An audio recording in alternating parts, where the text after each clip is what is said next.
Φίλες και φίλοι του Car and Driver, γεια σας. Αυτό είναι το νέο Mazda 6e, το αμιγώς ηλεκτρικό σεντάν της ιαπωνικής φίρμας.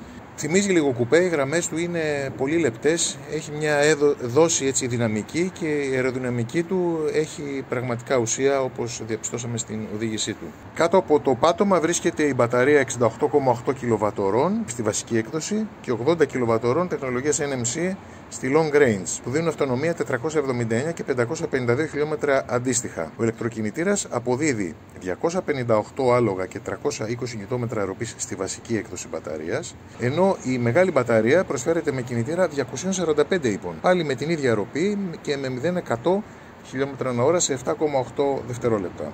Πάμε να δούμε λίγο μέσα στην καμπίνα, όπου η Mazda διατηρεί το κλίμα της ηρεμίας. Το εσωτερικό είναι μινιμαλιστικό. Έχουμε μια μεγάλη οθόνη 14,6 ιντσών με όλο το σύστημα infotainment στα χέρια μας.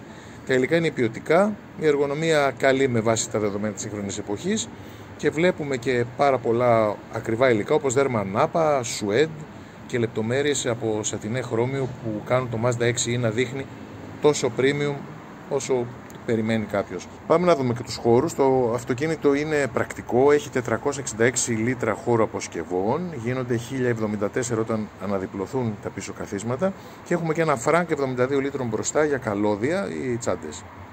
Αξιοσημείωτο είναι ότι το Mazda 6 μπορεί να λιμουρκήσει μέχρι 1500 κιλά. Το νέο Mazda είναι αυτό που περιμένει κανείς, ένα καθαρό αιμό Mazda, πολύ καλή τεχνολογία, πολύ καλή ησυχία και ποιότητα κύλησης και σε πολύ καλές τιμές, ξεκινώντας από τα 37.490 με welcome bonus και με το κινούμε ηλεκτρικά 3 αν και όποτε ανοίξει.